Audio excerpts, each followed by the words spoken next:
안녕하세요. 오늘도 사연살롱을 찾아주셔서 감사합니다. 60대이자 재혼 후 제 인생에서 가장 행복한 시간을 살고 있는 여자입니다. 막상 제 손으로 저를 여자라고 적어놓으니 기분이 참 이상하네요. 여자는 아무리 나이를 먹어도 여자라는 말이 있는데, 그럼에도 저는 지금의 사랑받고 사랑하는 여자의 인생을 살기까지 참 오랜 시간이 걸렸어요. 그전까지는 그저 저를 부르는 호칭은 엄마 혹은 아줌마가 다였고, 언제나 돈 걱정과 자식 걱정으로 발을 동동거리며 살았기에 저 스스로 저를 가꾸는 일은 상상하지 못했거든요.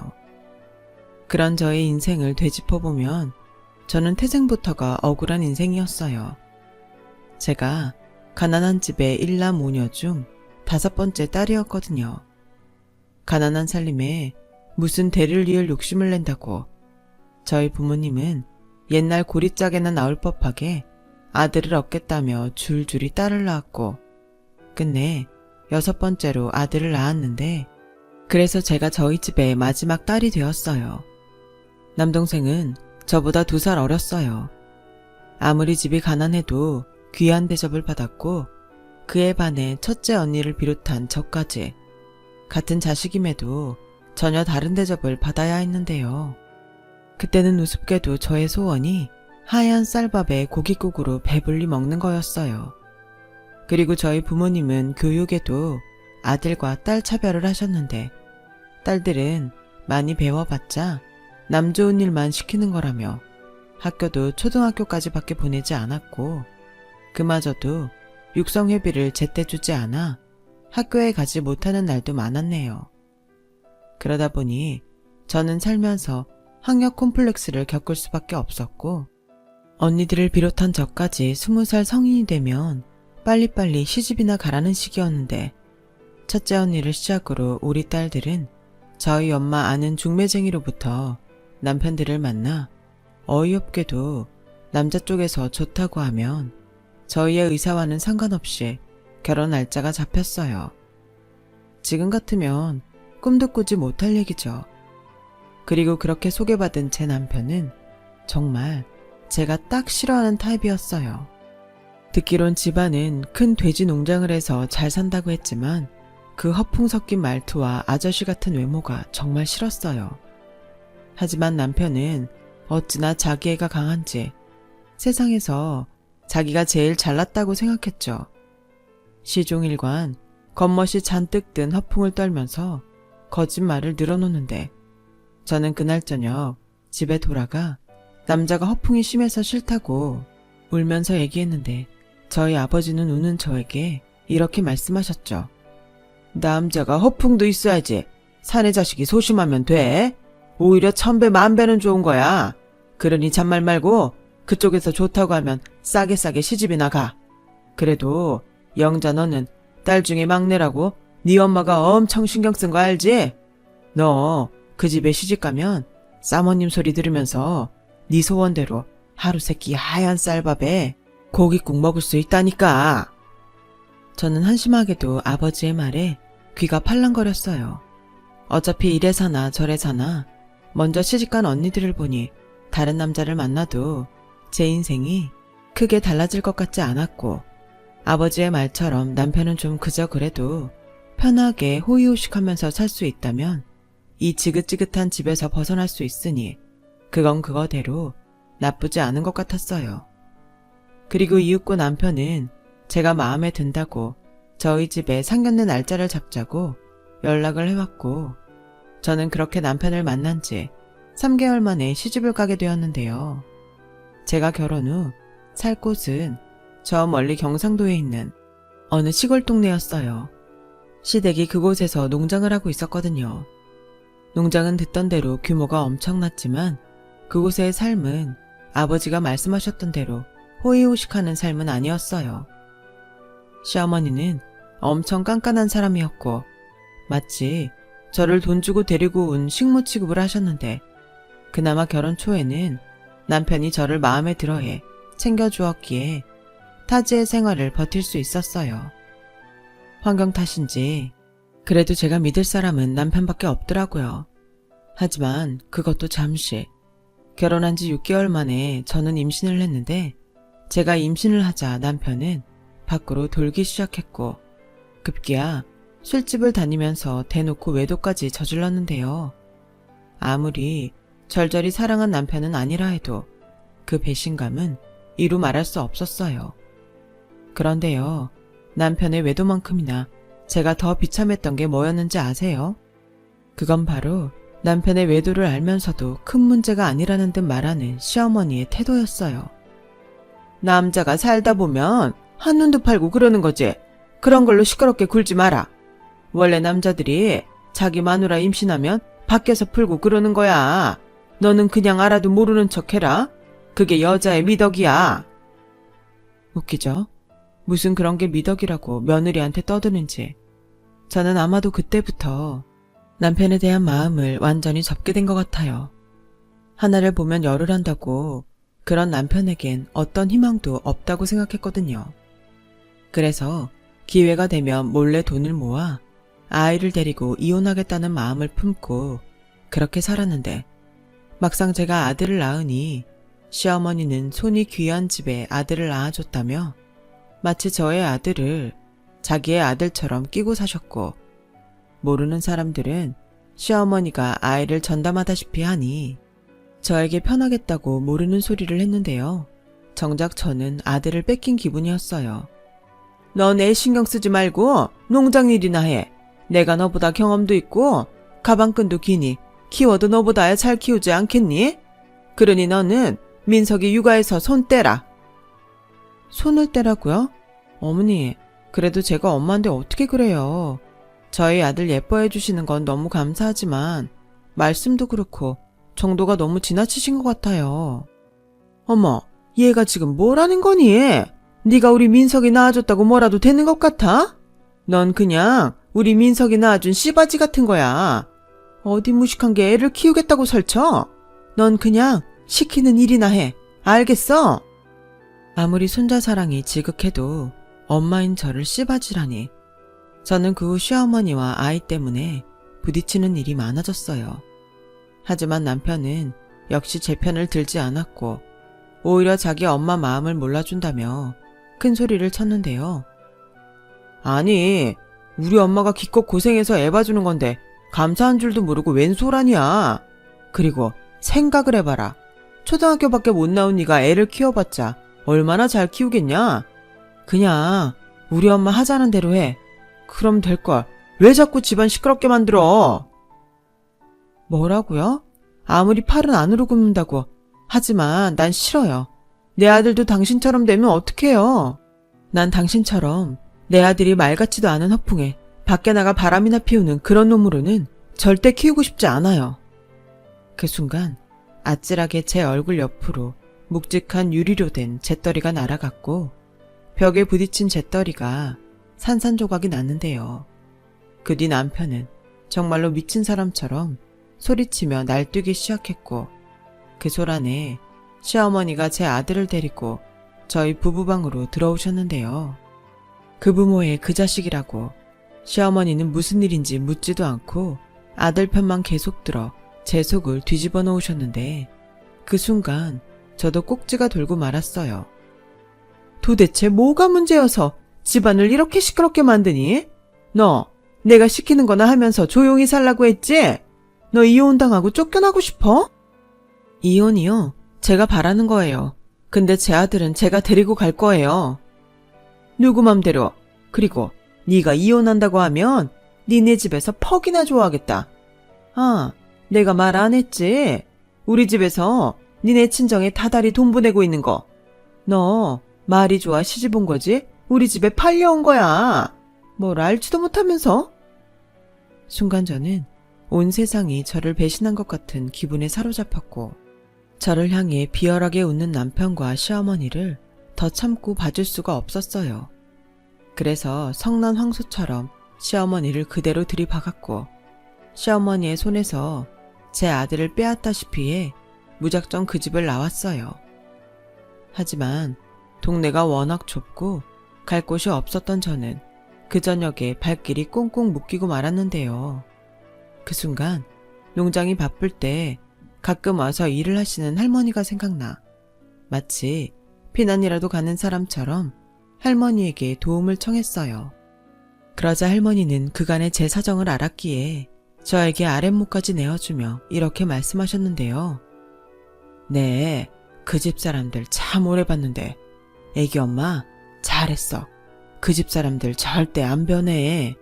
그 욕심 많고 자기들밖에 모르는 거 이 동네 사람들 중에 모르는 사람 있는 줄 알아? 다들 농장에서 불러주면 돈 받을 생각에 쉬쉬할 뿐이지. 우리들끼리는 애기 엄마 불쌍하다는 말을 몇 번이나 했는지 몰라. 그러니 어지간하면 돌아가지 말고 친정이라도 가. 아무리 여자가 시집가면 출가외인이라고 하지만 딸 자식이랑 손준데 내치기야 하겠어? 저희 친정도 마찬가지예요. 시집올 땐 몰랐는데 저희 시어머니가 매달 저희 친정에 돈을 보내고 있더라고요. 제가 만약 이대로 친정으로 가면 그 사람들은 돈 못 받을까봐 다시 저를 여기로 보낼 거예요. 어머 세상에, 무슨 부모가 그렇게 숭악스러워? 자식을 돈 몇 푼에 팔아? 제 말에 할머니는 말을 더 잇지 못하고 깊은 한숨만 쉬셨고, 한참 뒤 무슨 결심이라도 한 듯 당신의 장롱 속에서, 아마도 당신의 쌈짓돈 같은데 그 귀한 것을 저에게 내어주셨어요. 그러면서 애기 엄마 이거 얼마 안 돼. 하지만 이 돈으로 다른 곳에 가서 그 애랑 둘이 살아. 어디에 가서 살든 여기랑 그 친정보다야 낫지 않겠어? 라고 말씀하시는데 저는 염치가 없는 거라는 걸 알면서도 그 돈을 받고 싶었어요. 그 돈이 저에겐 유일한 동아줄 같았거든요. 그래서 저는 꼭 갚겠다는 말을 하고 그 돈을 받았고, 다음날 남편과 시어머니가 눈치챌까 몰래 터미널로 가서 서울행 고속버스 표를 샀는데요. 그렇게 저는 지옥을 빠져나올 수 있었는데, 그런 생각도 잠시, 여자 혼자 아이를 키우며 삭막한 서울살이를 한다는 건 역시 저에겐 또 다른 지옥이었어요. 아이가 어려서 어디 떼놓지도 못했고, 그런 저에게 일자리를 주는 곳은 더더욱이 없었거든요. 게다가 할머니가 주신 돈으로는 월세방도 얻을 수 없었기에 여인숙 달방을 전전하며 살았는데, 그때는 지금보다 방음이 워낙 안 됐기에 아이가 우는 날이면 쫓겨나기 일쑤였어요. 그렇게 힘든 3개월을 보냈고 도저히 서울에서는 살 수가 없을 것 같아 어떻게 해야 하나 막막하기만 했는데, 죽으라는 법은 없다는 말이 맞는지 그때 당시 같은 여인숙 달방에 묵던 한 여자가 아이를 데리고 할 수 있는 일자리가 있다며 어떤 집의 주소와 연락처를 적어줬는데, 아마 그때 그 도움이 없었다면 끝내 저는 서울살이를 포기했을지도 몰라요. 여기 가면 숙식이란 일자리는 해결할 수 있을 거예요. 거기 사모님이 굉장히 인품이 좋으시거든요. 사실은 내가 가려고 했던 곳인데 애기 엄마가 가요. 정말요? 근데 그렇게 좋은 일자리를 저한테 주는 거예요? 왜요?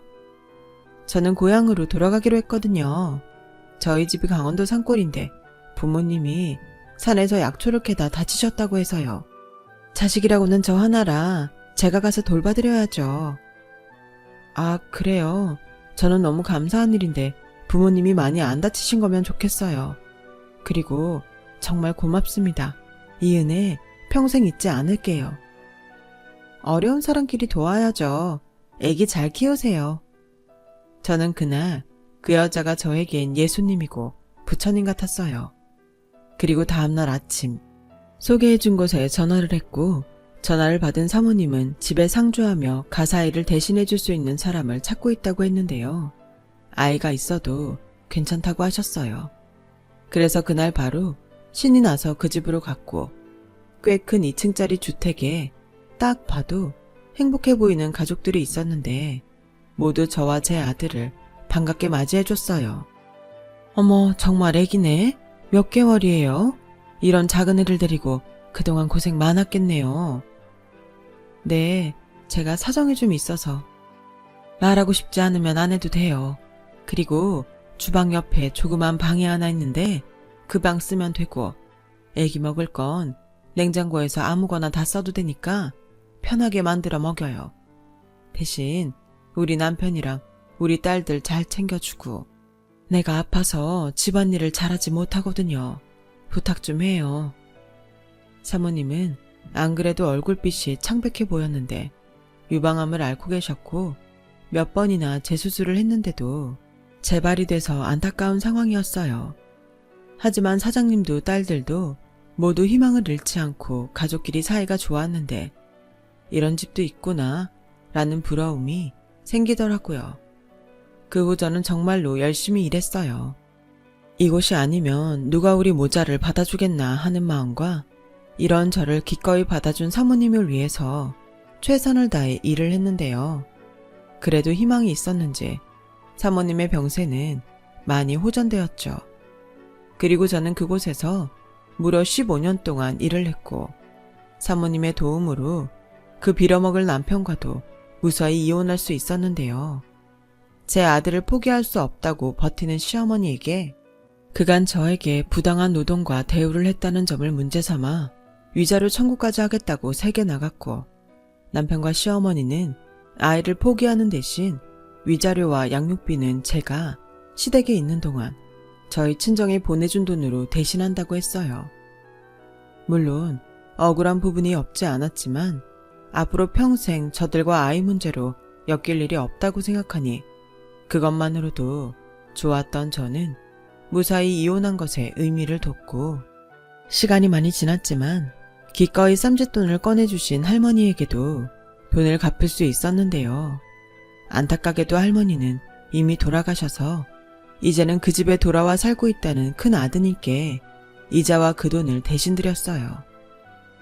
그것으로 저는 마음이 홀가분해졌는데 사모님은 다 큰 아들이 혼자 쓸 방이 있어야 하지 않냐며 아들 방까지 하나 더 내어주셨고 이렇게나 많은 도움을 주셨는데 제 아들까지 신경 써주시는 사모님의 마음에 저는 너무 고마워서 시켜만 준다면 평생 여기서 일하고 싶다고 말했어요. 하지만 이런 어미 속도 모르고 사춘기에 접어든 아들은 제가 남의 집 가사일을 하는 것도 싫고 주인 집에 얹혀 사는 신세도 싫다며 무조건 나가서 살자고 떼를 썼는데요. 이미 그때까지도 감사한 마음에 사모님의 약이며 병간호까지 맡아서 했던 저는 가운데에서 여간 곤란한 게 아니었어요. 아씨, 애들이 나 여기 얹혀 사는 거 알았어. 이제 어떡할 거야? 왜 이사를 안 가는 건데? 그렇게 오래 일했는데도 돈이 없어? 우리 거지야? 너는 무슨 말을 그렇게 해? 이제 어떡할 거냐고. 나 쪽팔려서 학교 안 가. 아들은 그렇게 저를 창피해했어요. 그래서 고민 끝에 어쩔 수 없이 사모님께 사정 이야기를 하고 같은 동네에 방 2개 딸린 허름한 월세방에 이사를 갔어요. 그 후 아들은 자기는 꼭 성공해서 잘 살 거라며 공부에 열을 올리기 시작했어요. 그리고 중3이 되고부터는 학원이나 과외도 없이 전교 1등까지 했는데 식모 아들이 독해서 사교육도 없이 공부를 잘한다며 뒤에서 수군거리더군요. 하지만 아들은 그런 거는 아무 상관없는 듯 했어요. 그리고 자기는 무조건 법대에 들어가 돈 많이 버는 변호사가 될 거라고 하더군요. 소문대로 제 아들이 독하긴 했는지 난다긴다 하는 고등학교에 다니면서도 내내 상위권 성적을 유지했어요. 살가운 아들은 아니었지만 그 덕에 저는 남의 집 일을 하는 처지였지만 체면이 살았었죠. 혹여 아들이 장학금을 받지 못하면 그때는 제 도움이 필요할 테니 저는 저 나름대로 허리띠를 더욱 졸라매며 등록금을 모으기 시작했는데요. 그 즈음부터 사모님이 병세가 심상치 않았어요. 그리고 암이 다른 곳으로 퍼졌다는 말을 듣게 됐는데 그렇게 사이가 좋았던 가족들도 이제는 지쳤다며 하나 둘 사모님 곁을 떠나더군요. 그렇게 평생 아내밖에 모를 것처럼 하던 사장님도 사모님이 병원에 입원하고부터는 완전히 다른 사람이 되어서 병원도 찾지 않았는데 제가 병원에 한번 가보셔야 하는 거 아니냐고 말을 하면 꼭 이렇게 말했어요. 아주머니, 저도 마음이 아파서 못 가는 거예요. 아주머니가 저 대신 우리 집 사람한테 잘해주세요. 제가 돈을 벌어야 병원비도 내지 않겠습니까? 그냥 요즘 제가 많이 바쁘다고 그렇게만 말해주세요. 사람 마음이라는 게 이럴 때 보면 참 믿을 게 못 돼요. 그리고 제가 사장님에게 실망했던 가장 큰 이유는 아내가 아파서 병원에 있는데 자기는 젊은 여자들을 바꿔가며 집에 데리고 와서 외도를 저질렀다는 거였어요. 그리고는 사모님에게 비밀로 하라고 제 입단속까지 했는데 사모님에게 워낙에 받은 은혜가 깊다 보니 그게 정말 힘들었네요. 아픈 사모님에게 사장님의 외도 이야기를 한다는 것이 쉽지 않았고 그렇다고 사장님이 바라는 대로 알면서도 입 다물고 있자니 그건 사람으로서 못할 짓을 하는 것 같았어요. 이런 고민을 하고 있을 그 무렵 사모님은 결국 병을 이기지 못하고 눈을 감았습니다. 사장님은 기다렸다는 듯 장례를 치렀는데 그 순간은 영정사진 속 사모님과 제가 비참하게는 똑같다는 생각이 들더군요. 그 후 3개월도 지나지 않아 사장님은 젊은 여자와 재혼을 했어요. 그리고 저에게 계속 출퇴근을 하며 집안일을 해달라고 했는데 차마 그건 하고 싶지 않더라고요. 그래서 거절을 하고 돌아와 아들에게 말을 하니 아들은 돈만 받으면 그만이지 뭘 그렇게 따지냐며 저에게 핀잔을 주는 거 있죠. 그 순간 지도 남자라고 제 아빠나 사장님처럼 생각하나 소름까지 돋았는데 아마도 아들은 수능을 앞두고 돈 걱정을 했던 것 같아요. 그래서 네 대학 등록금이며 방 얻어줄 돈은 모았으니 걱정하지 말라고 했더니 그 뒤로는 아무 말도 하지 않더군요. 저는 그때까지 딸이 아닌 아들이라 저러는 줄 알았어요. 남의 집 아들들도 모두 무뚝뚝하고 자기 아쉬울 때만 엄마를 찾는다고 생각했죠. 그래도 저희 아들은 알아서 지 공부 잘하는 아이이니 이 정도는 괜찮다고 생각했어요. 지금 생각하니 저는 참 바보였네요. 공부보다 인성이 중요한 것을 그냥 사내아이라 그런 줄 알았다는 게 제 잘못 같아 마음이 오랫동안 아팠어요. 하지만 그때 아들을 잘 키우고 돈 걱정 없이 사는 것이 제 인생의 목표였기에 그런 건 보이지 않았고 아들은 열심히 공부한 끝에 와이대 법대에 합격했는데 저는 그게 아들이 저에게 해주는 효도라고 생각했어요. 제가 법대에 들어간 것도 아닌 그저 아들 인생일 뿐이었는데 그리고 아들은 오로지 돈 잘 버는 변호사가 되겠다며 알바도 하지 않고 공부만 하더군요. 그 뒤엔 이상하게도 공부만 하는 것 치고는 장학금 한 번을 타오지 못했어요. 거긴 워낙에 공부 잘하는 애들만 있어서 그래. 엄마는 법대 공부가 뭐 설거지처럼 쉬운 줄 알아? 아니, 엄마가 뭐라고 하는 게 아니라 네가 공부를 그렇게 열심히 하는데 안타깝다는 거지. 거짓말 마. 내가 엄마 돈 갖다 쓰는 게 싫은 거잖아. 이미 군대도 다녀온 아들이 한 말이었어요.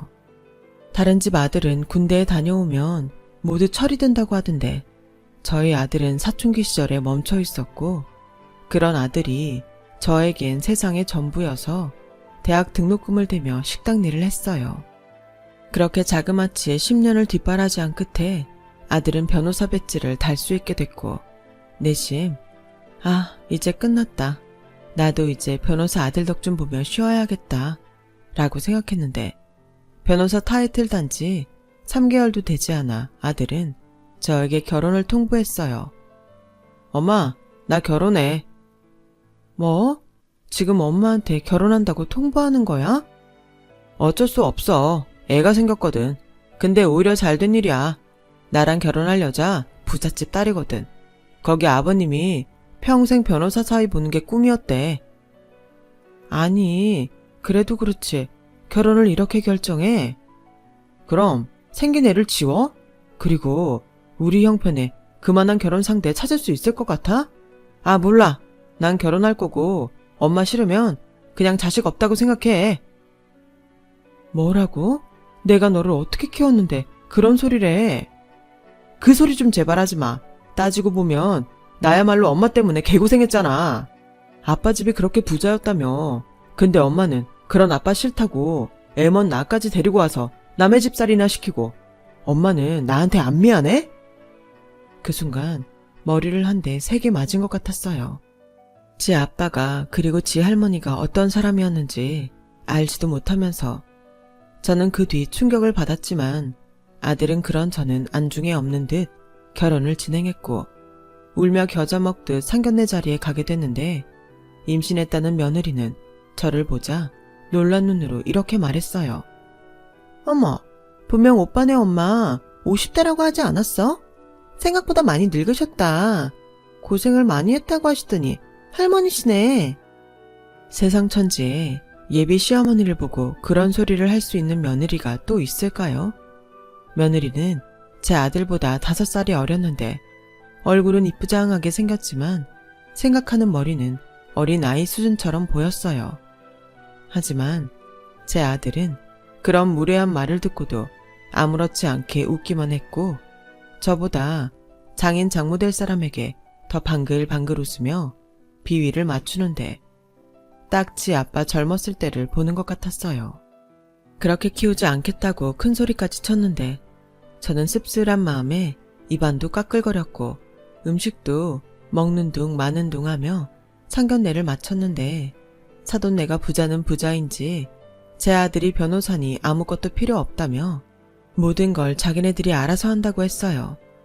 아들은 그 소리에 크게 웃으며 감사하다고 몇 번이고 고개를 조아렸어요. 그리고는 저에게 봤지? 나도 이제 든든한 처가가 생겼어. 이제 고생 끝, 행복 시작이야. 엄마도 좋지? 라고 말하는데 저는 이미 결정된 결혼에 초를 쳐서 뭐하나 싶어 그냥 웃어 넘겼어요. 그리고 아들의 결혼은 며느리의 배가 불러오기 전에 해야 한다는 사돈 내외의 뜻에 따라 정말 초스피드로 진행됐죠. 결혼식이 끝나자 아들은 사돈이 마련해준 20평대 아파트에서 신혼을 시작했는데 결혼한 아들은 어버이날에도 제 생일에도 바쁘다는 핑계로 저를 찾아오지 않았어요. 그저 용돈 10만원 보내주는 게 다였는데 며느리도 마찬가지였죠. 그 흔한 안부전화한 통도 없었으니까요. 하지만 새끼가 뭔지 하루에도 너는 너, 나는 나 각자 살자 라는 생각을 하다가도 돈 많은 처가에서 무시나 당하는 건 아닌지 걱정이 됐고 게다가 손주 출산도 얼마 남지 않으니 마음이 쓰였어요. 그리고 이윽고 며느리가 결혼한 지 얼마 안 돼 딸을 낳았고 저는 미우나 고우나 할머니가 됐다는 기쁨에 그간의 서운함을 잊으려 했는데요. 손주 얼굴 볼 날만 기다리던 저에게 아들은 전화로 엄마, 애기는 면역력이 약하니까 애기는 나중에 보러 와. 어차피 우리 바로 산후조리원 들어갈 거야. 산후조리원은 보호자 말고는 못 들어오니까 내가 나중에 집에 가면 연락할게요. 라고 말했고 저는 서운한 마음에 아들에게 이럴 거면 평생 연락하지 말라고 처음으로 크게 화를 냈는데요. 제가 아무리 화를 냈어도 아들은 미안하다고 사과하지 않았어요. 저는 아들 내외에게 괘씸한 마음이 들어 정말로 연을 끊을 각오를 했는데 TV에서 애기들이 나오면 보지도 못한 손녀 생각에 마음이 뒤숭숭했고 급기야 저는 제가 먼저 숙이고 들어가려 전화를 했는데 아들이 뜻밖의 집으로 애기 얼굴 보러 오라고 했어요. 핏줄이 뭔지 그간 서운하고 화났던 마음도 있고 저는 반찬을 하나 가득해서 아들 집에 처음 방문하게 됐는데요. 아직도 그날의 충격을 잊을 수가 없네요. 제가 아들 집에 도착하자 초인종을 누르기도 민망하게 현관문이 활짝 열려 있었고 안에서는 며느리의 목소리가 쩌렁쩌렁하게 들려왔는데요. 제 이야기를 하고 있었어요. 뭐야? 왜 자기 마음대로 어머니를 여기 오라고 해? 거절도 한두 번이지. 그럼 우리 엄마는 언제까지 애기 얼굴도 못 보는 건데? 평생. 가능하면 평생 안 봤으면 좋겠어. 뭐? 야, 그래도 이건 너무 심하잖아. 심해? 자기 왜 나한테 어머니 식모살이 한 거 감췄어? 자기도 어머니 창피하니까 그런 거 아니야? 근데 남인 나는 오죽하겠어? 가난한 자기 하나 건져준 것만 해도 감지덕지라고 생각해. 순간 저는 두 손이 바들바들 떨렸어요. 그래서 가지고 온 반찬을 손에서 놓쳤고 그 소리가 복도에 울렸는데 그제야 아들이 나와서 저를 봤어요. 그리고 아들 얼굴을 본 순간 눈물이 울컥 나오더라고요. 엄마, 언제 왔어? 1층 문 열려 있었나? 그래도 전화라도 하지. 엄마는 그냥 문이 열려 있어서. 근데 그냥 갈게. 엄마, 진짜 미안한데 내가 이런 말 하면 나쁜 놈인 거 아는데. 엄마, 우리 당분간 보지 말자. 알잖아. 나 가진 거 하나 없이 변호사 타이틀 하나로 결혼한 거. 앞으로 사무실 개원이나 이것저것 처가에 도움받을 일투성인데 와이프 싫다는 일 안 하고 싶어. 엄마가 나 좀 이해해주면 안 될까? 나 엄마 아들이잖아. 아들이 잘 살기 바라는 게 엄마 마음 아니야? 참, 그 말을 듣는데 그 똑똑한 아들이 언제 저렇게 멍청해졌나 싶었어요. 그리고 이젠 정말 천륜이라도 끊어버리자 하는 마음으로 뒤돌아 서려고 하는데 제 등 뒤에서 짜증난 며느리의 목소리가 들리더군요. 뭐야? 진짜 온 거야? 아씨, 짜증나. 예, 나 그냥 갈 거야. 그리고 네가 바라는 대로 평생 오지 않을 테니 내 아들 그만 잡아. 어머머, 어머니, 지금 저한테 뭐라고 하시는 거예요? 어머니가 그럴 입장이 되신다고 생각해요? 식모 생활 그렇게 오래 하셨으면 눈치라도 있어야죠. 그래, 나 그렇게 힘들게 내 아들 키웠다. 아무것도 없이 뒷바라지 한다는 게 어떤 건지 넌 알기나 하니? 엄마, 그만해. 왜 엄한 사람한테 화풀이를 해? 그리고 내가 혼자 알아서 했지. 엄마가 해준 게 뭐가 있어? 저는 아들의 그 한마디에 지나온 시간이 모두 물거품이 됐어요. 뭐를 위해서 살았나 그렇게 후회만 됐어요. 그 후 저는 정말로 그런 자식은 애초부터 없었다는 듯 살았고 무슨 운명의 장난인지 다 늙어서 저 좋다는 사람을 만나게 됐는데 하도 이 사람 저 사람에게 대이다 보니 제 평생의 남편이 될 인연인 줄도 모르고 거절만 수십 번을 했어요. 하지만 고맙게도 이 남자는 한결같이 저를 기다렸고 만날 때마다 누구처럼 허풍도 없고 말과 행동이 신중하고 검소한 게 시간이 지나면 지날수록 이 사람의 진가가 보이는 것 같았어요. 무엇보다 사람이 진실한 게 제 마음을 움직였죠. 그래서 50대 나이에 처음으로 연애를 시작했어요. 그리고 그 남자에게 평생 받지 못한 사랑을 받게 됐는데 그 남자와 사계절을 모두 보낸 뒤 청혼을 받던 날 저는 뜻밖의 사실을 알게 됐어요. 글쎄, 항상 검소하게만 다니던 이 남자가 사실은 큰 공장을 갖고 있는 사장님이더라고요. 게다가 평생 일만 해서 결혼도 하지 못한 총각이었는데 아직도 사실 확인이 어렵지만 제가 첫사랑이래요. 그래서 자기는 자신의 모든 것을 저에게 쏟아 평생 잘해주고 싶다고 했는데요. 그 순간 어릴 때 하얀 쌀밥에 고깃국으로 배불러 보고 싶다는 어린 제가 생각났고 이미 꽃다운 시절은 다 갔지만 남은 시간은 이 남자의 사랑을 받으며 살고 싶다는 마음이 들었죠. 그래서 작지만 둘만의 가장 행복한 결혼식을 올렸습니다. 평생 부럽다고 생각하기만 한 마당 있는 주택에서 신혼생활을 시작했는데 제 생일이 다가올 즈음 남편이 먼저 아들 내외를 집에 초대하는 게 어떻겠냐고 했어요. 아들 내외를요? 난 싫어요. 이제 난 그것들이랑 상관없이 살 거예요. 내가 전에 다 말했잖아요. 난 아직도 그것들을 생각하면 심장이 떨리는데. 그래서 하는 말이지. 언제까지 심장 떨려 하면서 살 순 없잖아. 나만 믿고 집에 한번 오라고 해. 우리 이렇게 잘 사는 거 보여주자고. 저는 남편의 말에 그래, 나도 이렇게 잘 산다는 거 그것들에게 보여주자 라고 생각했고 참 오랜만에 아들에게 전화를 했는데요. 아들은 역시나 제 전화를 반가워하지 않았어요.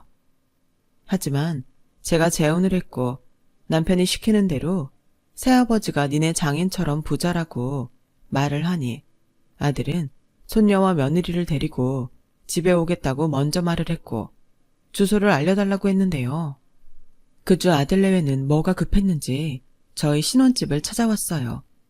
그리고는 어안이 벙벙해서 마당이며 집안 곳곳을 살폈는데 며느리가 저에게 전에 없던 눈웃음을 치며 이렇게 말하더군요. 어머니, 안 그런 줄 알았는데 재주가 좋으시네요. 이 집은 자가인 거죠? 저분이 새아버님? 안녕하세요. 듣던 대로 사장님 얼굴이시네요. 그런 얼굴도 있나요? 저희 아빠도 사장님이시거든요. 다른 사람들은 몰라도 저는 알아요. 여유 있는 얼굴이랄까? 칭찬으로 들을게요. 네, 칭찬 맞아요. 이제야 양가가 급이 좀 맞는 것 같네요. 안 그래, 여보? 여보는 좋겠네. 부자인 새아버지가 생겨서. 그렇지. 그래도 어머님이 좀 오버하신 것 같아요. 저희 아빠처럼 부자라니. 저희 집 진짜 돈 많아요. 그러니? 그래서 네가 한결같이 위아래를 모르는구나. 결국 그 돈이 너한테는 독이 된 것 같은데? 뭐라고요? 지금 팔자 좀 고쳤다고 큰 소리 치는 거예요? 정말 웃기지도 않아. 됐자하니 나도 그쪽 아버님이 얼마나 대단한지 궁금하네요. 아버님 회사가 땡땡땡사 맞죠? 오해는 하지 말아요. 이 사람한테 내가 사돈이라고 명함을 받아서. 맞아요. 보셔서 아시겠지만 저희 아빠 대리점도 많고 그 업계에서는 유명해요. 유명하더라고요. 악덕 사장님으로. 그리고 그 대리점에 들어가는 물건 다 우리 공장에서 만드는데 혹시 그것도 알아요? 네? 그게 무슨... 대리점이라는 게 물건 만들 수 있는 공장 없으면 망하는 거 한순간인데 게다가 그쪽 아버지 그쪽이 아는 것처럼 자금 사정도 좋지 않아서 얼마 전에 나한테까지 와서 무릎 꿇고 물건 만들어 달라고 빌고 갔어요. 난 사돈인지도 모르고 돌려보냈는데 내가 그 명함 받고 얼마나 놀랐는지 몰라요. 난 성품이 별로인 사장님하고 일을 안 해서. 며느리는 제 남편의 말에 꿀먹은 벙어리가 됐어요. 그리고 아들은 미묘하게 입꼬리를 올리며 웃는 것 같았는데 언제부터 그렇게 살가운 아들이었다고 음식이 맛있네, 엄마가 보고 싶었네 라며 마음에도 없는 소리를 했는데요. 이번에도 남편이 그런 아들을 먼저 꾸짖었어요. 돈 있으면 부모고 돈이 없으면 짐인가? 똑똑히 듣게 자네가 먼저 자네 엄마에게 보지 말자고 했나? 이 순간부터 난 내 아내를 자네한테 평생 안 보여줄 작정이네. 네? 아니 그래도 저와 엄마는 천륜인데요. 그런 천륜을 자네가 먼저 끊자고 했던 거 아닌가? 아니 그럼 도대체 여길 왜 오러 간 거예요? 뭐 자랑이라도 하시려고요? 맞네. 내가 자네들 불러다 자랑 한번 하자고 했네. 내가 이런 말 하는 거 별로 좋아하는 스타일은 아닌데 돈이라면 나도 차고 넘치네. 나는 앞으로 자네 어머니랑 평생 행복하게 살 거야. 자네 아니어도 내가 행복하게 해줄 걸세. 그러니 자네 엄마 생각은 하지 말고 자네나 잘 살아. 그 처가가 언제까지 자네 뒤를 밀어줄 수 있을지는 모르겠지만 내 새아버지로서 조언 하나만 하자면 자네 처가한테 너무 기대지 말고 여기저기 빚이 많은 양반이라 빚 좋은 게 살고 알지? 아들은 그 순간 얼굴이 일그러졌어요. 그리고는 저희 남편에게 잘못했다고 후회하고 있었다고 빌기 시작했는데 이러니 저러니 해도 꼴 보기 싫은 건 매한가지더군요. 그리고 아들의 그 모습을 보며 며느리는 절대 그럴 일이 없다며 눈에 쌍심지를 켰고 씩씩거리며 해놓은 음식도 다 먹지 않고 돌아갔는데 1년도 되지 않아 아들은 남편의 말이 맞았다며 이혼을 할 거라고 연락을 해왔어요.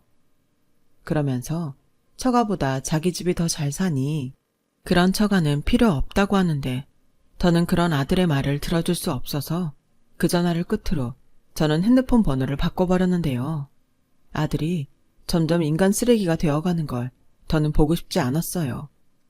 하지만 그럼에도 마음은 여전히 무겁고 힘들었는데 그걸 보다 못한 남편이 자기의 마지막 로망이었다며 저에게 귀촌을 제안했고 평생 그런 생각을 해본 적이 없던 저는 잘 모르겠다고 했는데 남편은 일단 가서 1년만 살아보자고 했어요.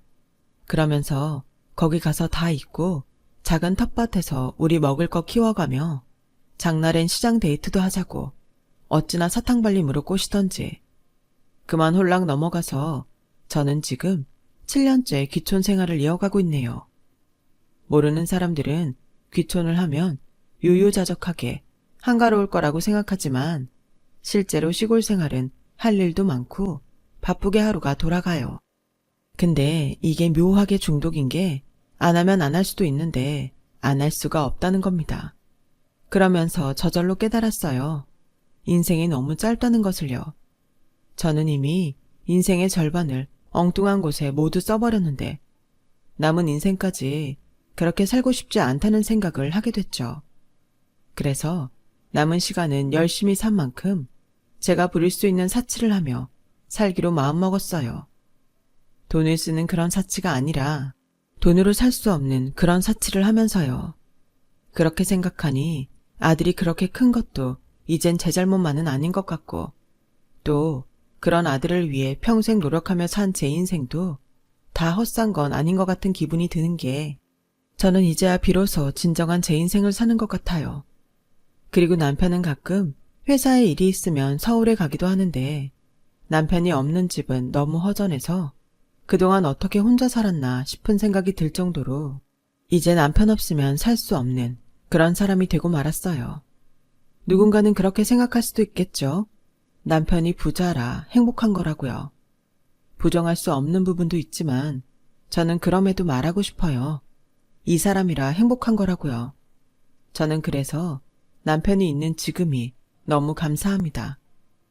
죽기 전 바라는 소망이 있다면 언젠가 저희 못난 아들도 세상의 이치를 깨닫고 자기 잘못을 반성하는 날이 왔으면 좋겠어요. 평생 보지 않아도 상관없는데 그래도 아들이 자기 인생을 더 이상은 망치지 않았으면 좋겠어요. 지금까지 저의 이야기 들어주셔서 정말 감사합니다. 여러분의 매일이 가치 있는 날들이 되길 진심으로 바랄게요. 여러분, 사연 댓글에 응원과 현명한 조언 부탁드려요. 좋아요와 구독은 저에게 큰 힘이 됩니다. 오늘도 좋은 일 가득하세요.